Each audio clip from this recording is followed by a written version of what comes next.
Hello, আসসালামু আলাইকুম। আশা করি আপনারা সবাই ভালো আছেন। আল্লাহর রহমতে আমিও ভালো আছি। আজকের ওয়েদারটা অনেক সুন্দর ছিল, তো ভাবলাম আজকে ছাদে গিয়ে মেহেদি পরব।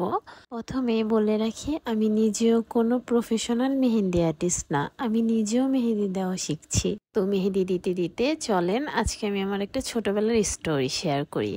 তো যখন আমি ছোট ছিলাম তখন প্রত্যেকটা ঈদে আমার আম্মু লিটারালি মানুষ খুঁজতো যে আমার মানে মেয়েকে যেন কেউ মেহেদি পরিয়ে দেয়। তো আমিও ওয়েটিং এ থাকতাম যে আল্লাহ যে মেহেদি পরাবে সে যেন অন্তত ভালো একটু মেহেদি পরিয়ে দেয়, আমার জানি পছন্দ হয়। তো একটা ঈদে হয়তো কেউ ছিল না এরকম, আম্মু কাউকে পায়নি, তো আম্মু নিজে মেহেদি পরিয়ে দিছে আমাকে। তো আমার ভালো লাগেনি, কারণ আম্মু তো পারতো না, জাস্ট কে পরিয়ে দিবে তো ওটা ভেবে আম্মু পরিয়ে দিছে। তো আমার ভালো লাগেনি, ভালো না লাগার পর আমি একটু হয়তো কান্নাকাটি করছি, তো আম্মু তখন একটু রেগে গিয়ে বলছে যে ভালো না লাগলে নিজেরটা নিজে দেওয়া শিখ। তো আমিও ভাবছি তখন থেকে যে না, আসলেই তো যে কেন আমি নিজে কেন পারবো না, অন্তত আমি নিজেরটা নিজে দেওয়া যদি শিখি তো আমার তো মানুষের কাছে যেতে হবে না। আর আরেকটা প্রবলেম ছিল যে আমি অনেক লাজুক প্রকৃতির ছিলাম, যে কারণে আমি যখন মানুষের কাছে মেহেদি পড়তে যেতাম তারা যদি আমাকে ফ্রন্ট সাইড পরিয়ে দিত, পরবর্তীতে তারা যদি আমাকে জিজ্ঞেসও করতো যে আচ্ছা ব্যাক সাইড পড়বে, তো আমি লজ্জায় বলতেও পারতাম না ও আমি ব্যাক সাইডটাও পড়তে চাই।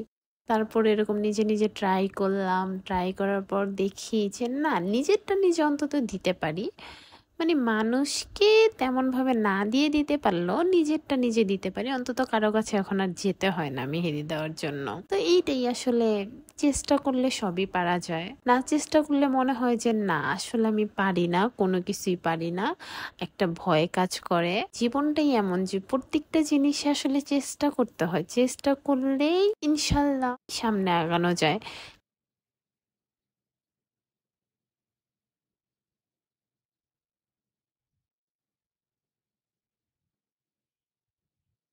যাক, আপনাদের সাথে গল্প করতে করতে আমার মেহেদি দেওয়া শেষ হয়ে গেল। অবশ্যই জানাবেন আমার এই আনারি হাতের মেহেদি দেওয়া কিরকম হয়েছে। যাই এবার তাহলে একটু ছাদে গিয়ে ফটোশুট করে আসি। এত সুন্দর ওয়েদারে ফটোশুট করা মিস করা যাবে না কিন্তু। আল্লাহ হাফেজ।